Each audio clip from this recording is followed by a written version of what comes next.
Boa noite, pessoal. Primeiro, agradecer ao Pedro por ter topado o nosso convite. E apresentando um pouco, o Pedro, além de diretor, é também artista visual e montador, e atualmente é mestrando na UFRJ, né? Então, eu queria começar um pouco o debate. Por mais que o filme apresente, acho que um jeito bem interessante a ilha, falar um pouco sobre Superagui. Foi um choque um pouco para mim, eu sou paranaense, e quando eu fui falar do filme com o pessoal do restante da equipe de curadoria, todo mundo falou: Superagui? Que lugar é esse? Eu sinto que os paulistas não conhecem tão bem Superagui, e talvez nem os paranaenses conheçam tão bem, não. Acho que isso está bastante no filme, o tanto do descaso, né, público com a ilha, e falar mais sobre a ilha, sua relação com ela e como que veio essa ideia de fazer o filme. Muito obrigada mais uma vez. Obrigado, Clara, né, por ter sido tão gentil no processo, né? Não é fácil assim programar aqui. Muito legal o cinema, né? Daqui também, poxa, quem dera cada lugar, cada curso tivesse uma sala dessa, assim, né? Tipo, bom, Superagui é uma ilha que ela fica assim, você vai para Paranaguá, né? Que é o porto de Paranaguá, no Paraná. Você pega um barquinho ali, 1 hora mais ou menos de barco, você chega em Superagui. Há um tempo atrás não tinha esse barco, essa lancha, né, que eles usam, então era 4 horas de viagem, então era um lugar muito afastado. Isso, a primeira vez que eu fui, em 2010, foi assim, era o Megatron, era o barco, era 4 horas daquele... Aí nisso já era aquela... Nunca tinha ido para um lugar assim, que você demorava 4 horas para chegar de barco, né, e era perto de casa, né, morava em Curitiba, né. Curitiba fica 1 hora do litoral, né. E o que acontece é que Superagui é uma reserva federal, é um parque, né, Parque Nacional do Superagui, e ela compreende assim uma área bem grande de Mata Atlântica, que não é original, né, é uma área que ela estava sendo devastada por muito tempo, ela era utilizada como espaço de mineração, tinha alguma coisa, alguma propriedade uma areia preta, que tinha uma propriedade ali que tinha uma empresa chamada Mineropar, nos anos 70, e eles devastavam tudo, as árvores cortavam, tinha até búfalos lá, era uma criação de búfalos que ficou por muitos e muitos anos. Quando eu fui a primeira vez, ainda tinha búfalo que ficava lá, as empresas foram embora e os búfalos ficaram soltos, assustava a população, enfim. Tem muita história do búfalo que mataram os búfalos porque estavam com medo, e, enfim, depois faziam um churrasco, e aquela história, mas era isso. E aí foi feita a reserva em 89, né, junto com esse movimento de redemocratização do país, teve alguns novos movimentos assim, para preservar algumas áreas, e Superagui entrou nesse lugar. Tinha também Superagui nessa época, assim, não tinha energia elétrica, né? Superagui veio energia elétrica em 98. Inclusive a empresa que patrocinou o filme, porque esse filme é um filme com muito pouco dinheiro também, mas ele foi feito a partir de um incentivo do Paraná, né? Que é um incentivo de captação, né? Que você ganha uma carta para captar, e quem deu o dinheiro foi essa empresa de energia elétrica, porque ainda é interesse deles manter alguma relação com a ilha, porque eles que colocaram energia lá, enfim, esse é como uma publicidade ainda da empresa, apesar deles, né, não terem uma manutenção, tem lugares que precisam de energia solar, enfim. É isso. E quando, em 98, né, até na época que eu fui, em 2010, tinha fandango, tinha música, tinha pessoal que dançava, mas ao pouco as pessoas foram falecendo, né? Eram muito velhinhos já. Mas só complementando aqui para fechar sobre Superagui, Superagui esse espaço, essa reserva, tem uma ilha, tem uma faixa de areia de 30 quilômetros, que é a Praia Deserta. E essa Praia Deserta, ao fim da Praia Deserta, você pega um barquinho assim, tem um espacinho assim muito curtinho, e você cruza e você está na Ilha do Cardoso, né? Você já está no estado de São Paulo. Então, assim, ali, na verdade, é divisa com São Paulo. Então aí você vai pegar ali, o pessoal tudo tá, né, Cananéia, Iguape, eles falam de Iguape, então tem tudo uma relação. Quando ele vai falar do ouro, que dava com a cidade de São Paulo, tem essa relação com São Paulo ali, né, muito próxima. Eu acho isso interessante, assim. De fato, as pessoas não conhecem nem aqui, nem lá também. Muito pouca gente conhece, né? Conhece a Ilha do Mel, né? E, e é isso. Aí eu fui lá em 2010, vi as praias desertas que tinha lá, com umas dunas, assim, aqueles búfalos lá. Falei, caramba, que surreal isso aqui. E os senhorzinhos dançando fandango. 90 anos dançando com todo mundo, num lugarzinho assim de madeira, tal.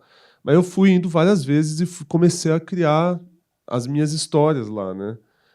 Eu já queria, falei assim, nossa, isso aqui tinha que ter um filme sobre isso. Nunca tinha visto um filme, né?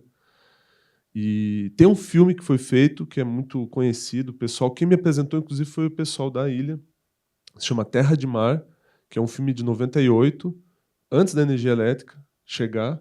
E ele é como Rockefeller Institute, sei lá, que patrocina. Então, aqueles documentários etnográficos clássicos, assim, bem anos 90, assim, imagem de helicóptero.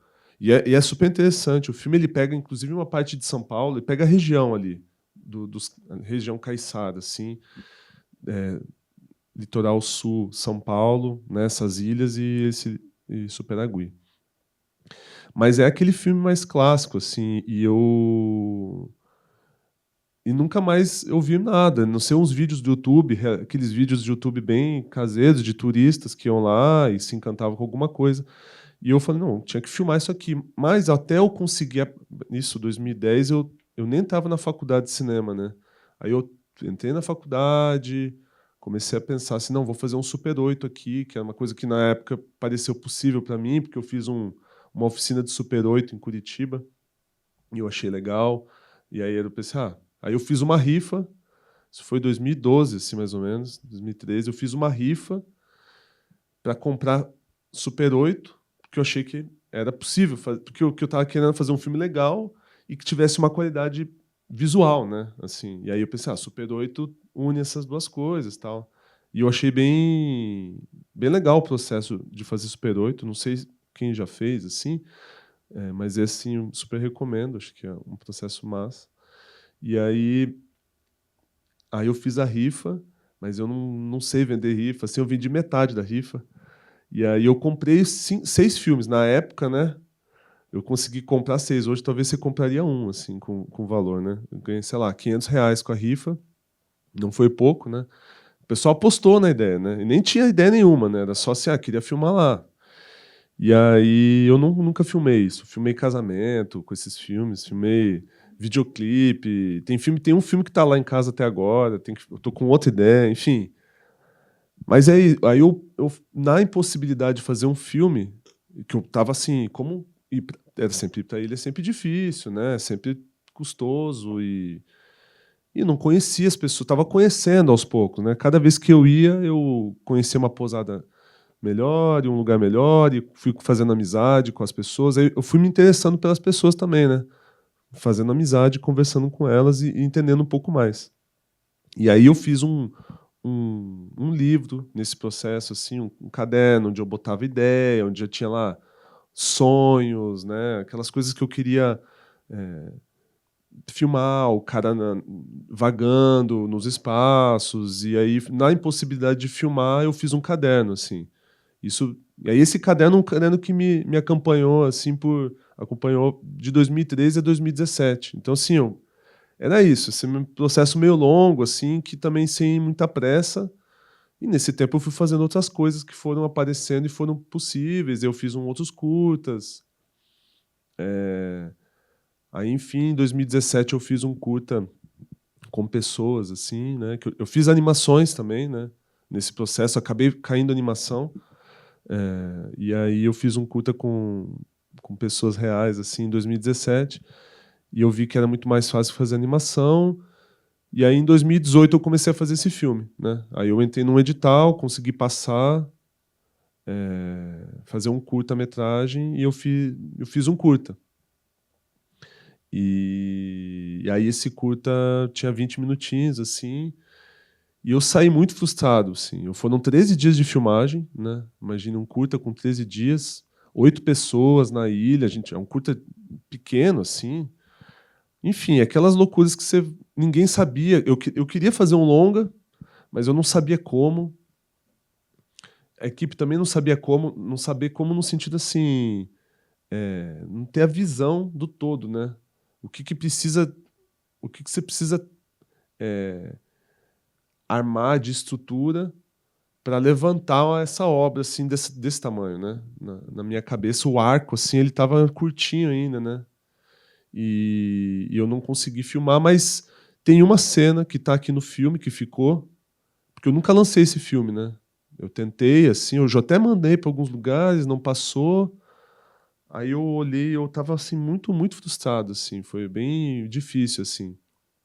Aí, mas tem uma cena que é uma cena que o pessoal tá no barco, ele conta aquela primeira cena que ele conta da história do ouro, que ele fala de São Paulo, que dava para construir a cidade de São Paulo com ouro e tal.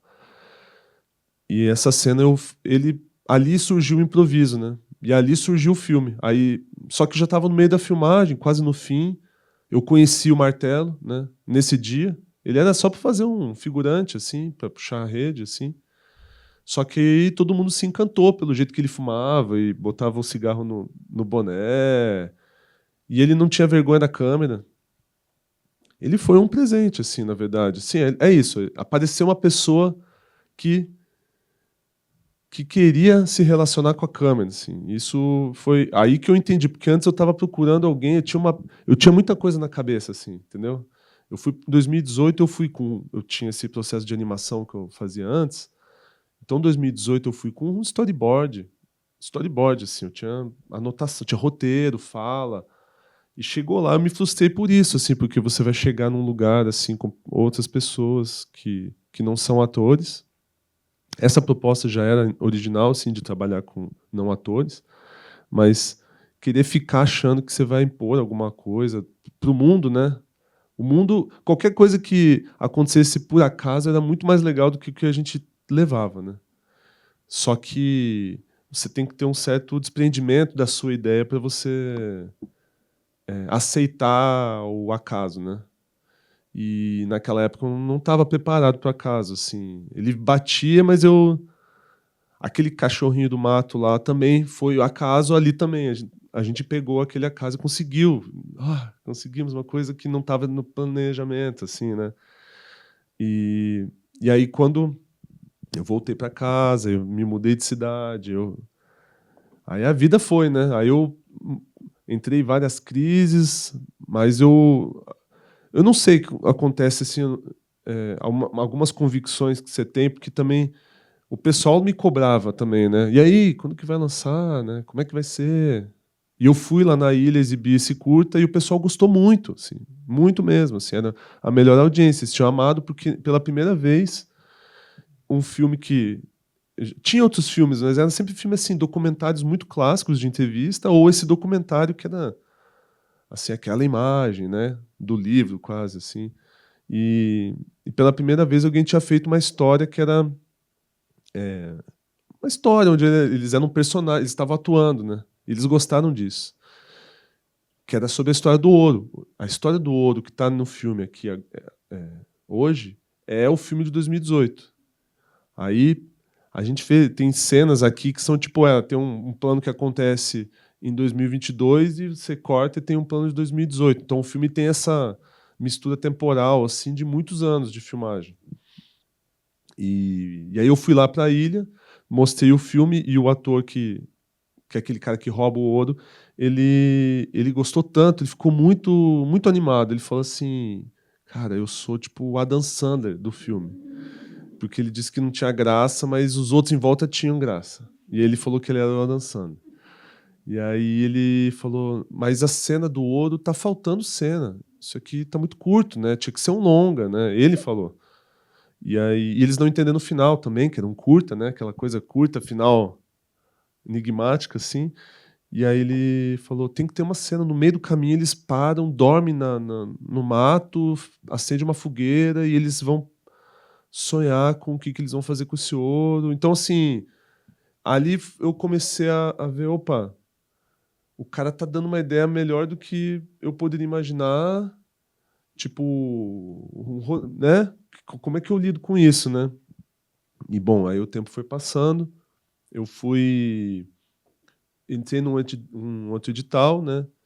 E um edital de 200 mil, então esse filme custou 200 mil, né? E mais o curta, né? Que o curta tem, assim, digamos assim, 7 minutos do filme tá aí, do curta, e o curta foi 60 mil, então esse filme é um filme de 260 mil, assim. Acho legal falar, porque coloca também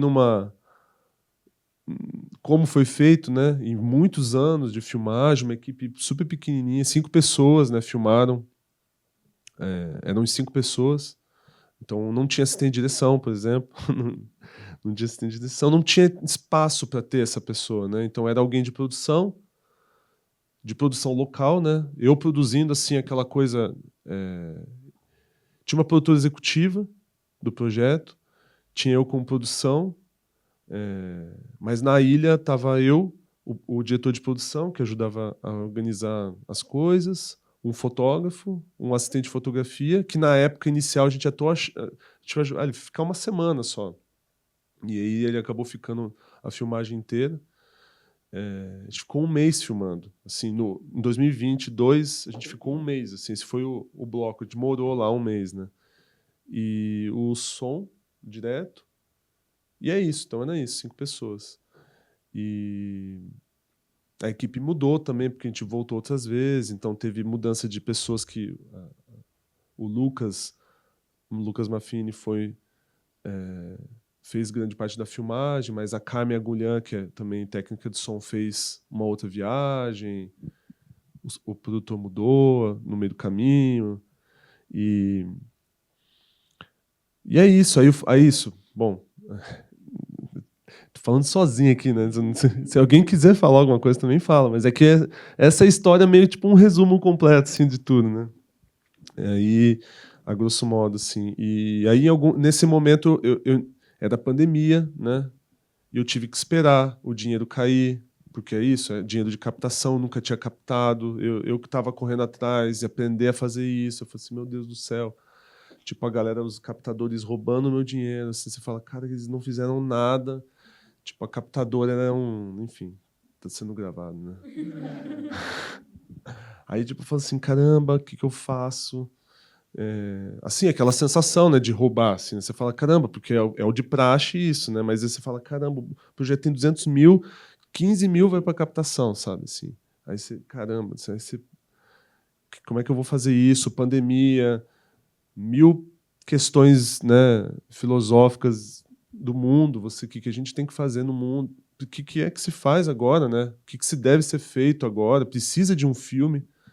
E aí eu rasguei tudo e eu fui atrás dessa ideia da lista de desejos, né? Que foi, na verdade, isso foi uma coisa que eu entendi. Foi também um amadurecimento meu, artístico, assim. Eu acho que foi de entender que eu estava atrás dessa ideia de lista, né? Que é a minha forma de pensar. E eu não tinha nada.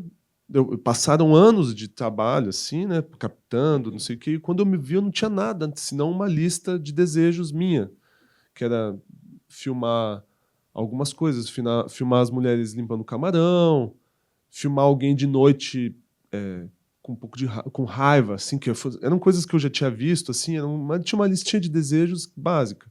O barco novo indo para o mar, né? E eu tinha, eram 5 tópicos, assim. E aí eu fui com essa lista e cheguei lá na ilha, falei, vamos lá, vamos filmar. E a galera tava lá com a câmera e tal. E aí passou um dia e nada, e eles, o que a gente vai fazer? Eu falei assim, não sei, aí vamos dar uma volta. Aí a gente andou, nada, aí no dia seguinte, e aí? Nada. Aí alguém falou, ó, o pessoal tá limpando camarão lá. Aí a gente, então vamos lá depois do almoço, né? Então vamos. Aí a gente pegou a câmera, botou a câmera, o tripézinho ali, foi andando, né? Era tudo andando. E aí a gente começou a filmar, filmou 2 horas, assim, nesse primeiro dia. E aí a gente foi filmando. Cada dia a gente filmava um pouco. No início a gente não tinha plano nenhum, era assim meio que a gente ia e pescava, assim, né, digamos. E aí, aos poucos foram surgindo coisas, né? Aí o cara da pousada falou assim, ó, vocês já viram? As mulheres, elas fazem a limpeza da praia às 7 da manhã, quartas e sextas. Vocês já viram? Eu falei assim, não, a gente nunca nem tinha acordado essa hora, né?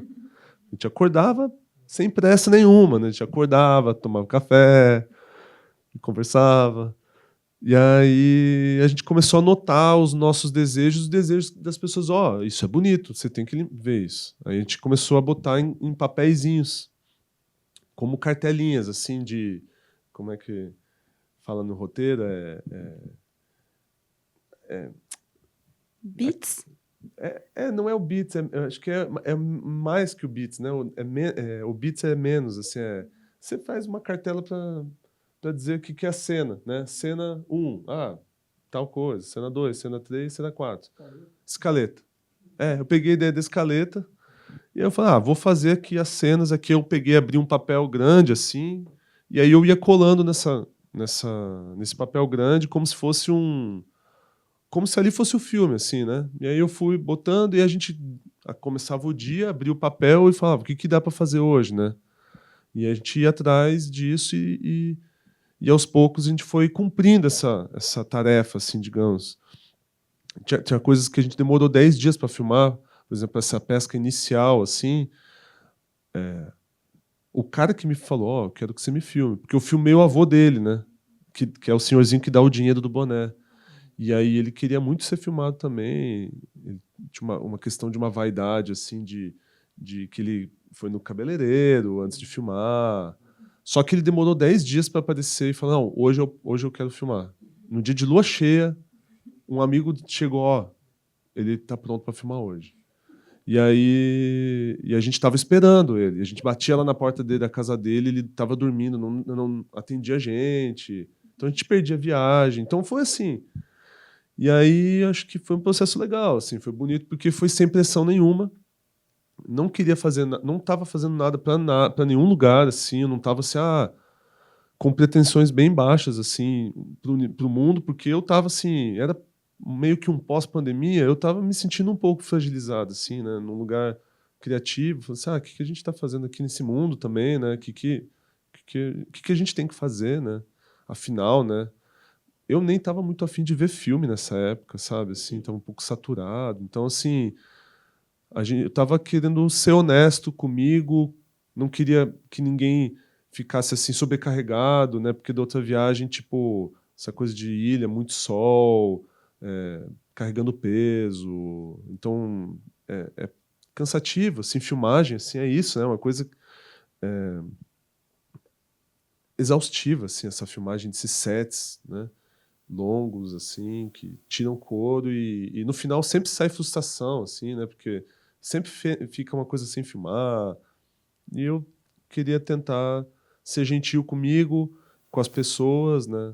E, e a coisa foi fluindo e aconteceu isso. E na montagem a gente deu esse sentido que o filme tem hoje, assim, né? Então, e foi muito um pouco isso, assim, resumidamente. Mas se alguém tiver alguma pergunta, eu queria também agradecer os amigos, além do Sinusp aí, né, pelo convite, agradecer os amigos, colegas aqui, a Lívia Zaffanelli, ela é uma parceira muito antiga minha, que trabalha, ela fez o cartaz, ela fez as peças gráficas, o crédito, mas ela também é uma grande parceira, assim, muita confiança. A Vanessa Vieira e o André, que são também parceiraços, que estavam, tipo, estudaram comigo, né, cinema, lá em Curitiba. Então é legal poder ter colegas aqui também. Sim. Pelo que você fala, parece que é mais um filme de desejos e não de decretos, né? Essa oposição que você faz no filme. E me ocorreu, quando você falou de pescar as coisas, esse fenômeno que, às vezes, o documentário permite, né? Do cinema, do filme se aproximar do objeto que ele está tentando. Então, me lembrou dos Catadores da Agnès Varda, né? Que ela vai lá tentar entender, né, documentar os catadores. Ela percebe que ela é uma catadora também, uma catadora de imagens. Então, me ocorre também um filme sobre pescadores e que você fala que você foi lá pescar as histórias que estavam ali, né? Mas, enfim, alguém tem alguma pergunta, alguma colocação que quer fazer?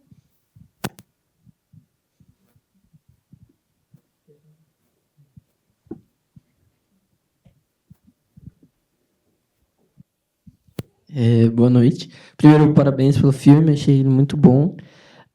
Eu queria perguntar uma coisa que chamou muita atenção, assim, foi a construção sonora do filme, assim, tipo, como foi esse processo para você? Se foi uma coisa que veio mais na montagem mesmo, ou se já era uma coisa pensada desde a pré, assim.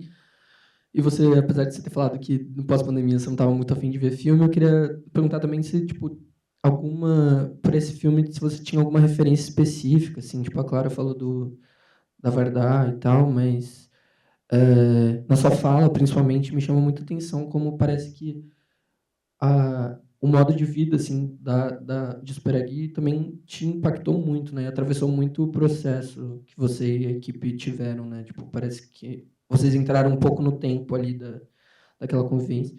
Queria saber se tinha alguma referência, assim, mais cinematográfica mesmo para fazer o filme e a questão do som, como foi o processo. O som, cara, assim, eu acho que o som ele faz parte de um muito atento ao som. Eu gosto muito de música, sempre gostei, sim, eu acho que mas não basta gostar também, né? Você tem que entender, o que estudar, sei lá.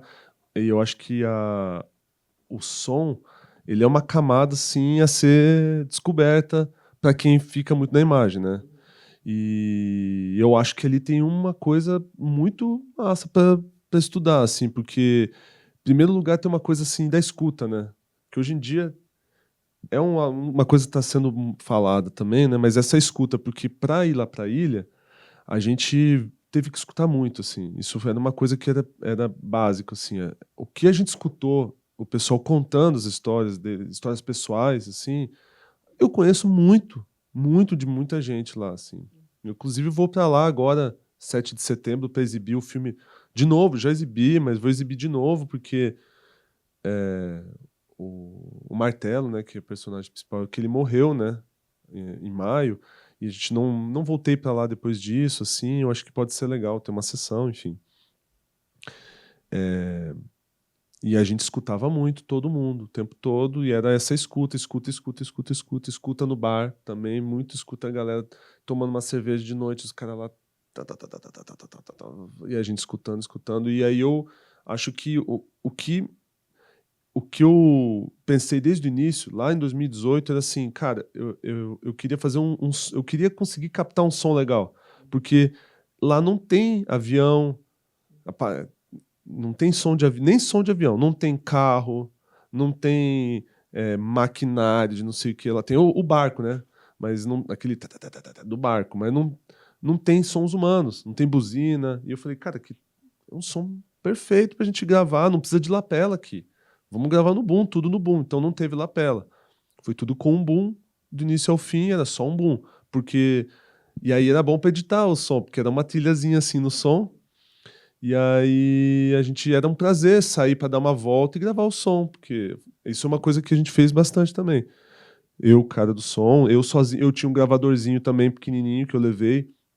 Então, várias cenas que tem uma camada de som atrás, um culto no fundo da ligação, por exemplo. Tem na hora que ele faz a ligação, tem um som de um culto no fundo. Era eu dando uma volta com o meu gravadorzinho e tirando uma pira, assim, ou pegando pessoas que cantavam. De repente a gente estava andando, indo, deslocando de um ponto ao outro, e a gente ouvia alguma coisa, opa, tem alguém cantando lá longe, lá, vamos gravar? A gente gravava. Então, assim, a atenção ao som foi bem importante, porque também era um lugar prazeroso de ouvir, assim, porque não tinha barulhos da cidade. E na pós, assim, claro, aí na pós eu acho que a gente deu essa trabalhada, assim, de camadas na montagem mesmo, né? O desenho de som também tem, claro, contribui, assim, mas eu acho que essa criação maior, assim, para mim veio da montagem. Por causa disso, porque eram materiais que eu mesmo tinha feito questão de falar, não, vamos fazer. Então, tem ambiências que a gente fazia, que era assim, o boom gravando um lado, E o boom, aí depois corta e grava o boom do outro lado, porque um lado tem o mar e o outro lado tem a floresta. E aí, então, você tinha uma ambiência tridimensionalizada, assim. Isso, claro, deve ter milhões de equipamentos, mas nessa precariedade nossa, assim... E outra pergunta é referência, né? Cara, eu acho que a Agnes Varda, ela é, tipo, sempre uma referência, assim, no lugar da criatividade, né? Não tinha um filme específico dela, assim, mas essa coisa de ter um, um plano que mostra as fotos, e depois mostra, tipo, aquelas madeiras, os entalhes em madeira que são obras de um senhor de lá, assim, aquela cena dos entalhes de madeira, por exemplo, aquilo é muito. Pensei muito na Vardar, assim, mas não em um filme, né? Pensei no espírito da coisa, assim. Falei assim: a gente não sabia o que fazer e foi um jeito da gente esquentar e não ficar parado. Eu falei assim: então o que que a gente faz? Vamos gravar aquelas. Tava num restaurante lá que a gente comia, né? A gente falou: podemos pegar? Pode. Aí pegamos e tiramos uma brincadeira, assim, para movimentar. Despretensioso mesmo, né? Mas na época, lá atrás que eu comecei a fazer o filme, eu tinha referência, era, eu vi Stromboli, né, do Rossellini. Tipo, uma coisa do neorrealismo, assim, que me fascinou num lugar assim, cara, como é que era tão fantasioso e tão real ao mesmo tempo, né? E até hoje tão chocante, assim, aqueles filmes, né? E no caso desse tem a Ingrid Bergman, assim, mas... tem uns filmes do Jean Epstein também, de 1930, 40, assim, que O Fazedor de Tempestades também, que eram filmes em ilhas, que tinha uma coisa mágica, de filmar magia, que tinha essa coisa... Eu tinha uma coisa dessa em pesquisa inicial que eu queria encontrar pessoas que... Eu estava atrás de uma... Como filmar algo mágico, né? Como conseguir capturar algo mágico na câmera. Assim, como existe como? Tem essa possibilidade? Sim, eu acho que talvez tenha, né? É uma coisa assim meio difícil de entender, mas em algum lugar você tem que estar aberto para uma coisa meio espiritual mesmo, assim, eu acho, na hora de fazer um filme. Até para entender, assim,